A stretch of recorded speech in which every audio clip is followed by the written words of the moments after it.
সকলকে স্বাগত জানাই। আশা করি সবাই ভালো আছেন। আজকে আমরা হোয়াইট মাকরানা মার্বেল দিয়ে তুলসী মঞ্চটা করলাম।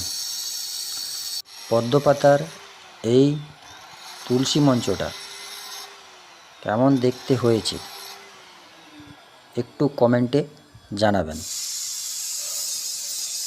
যদি আপনাদেরকে ভালো লেগে থাকে তবে এই রকম মার্বেলের নতুন নতুন কাজ দেখতে আমার চ্যানেলটিকে সাবস্ক্রাইব করে আমার পাশে থাকবেন। ধন্যবাদ।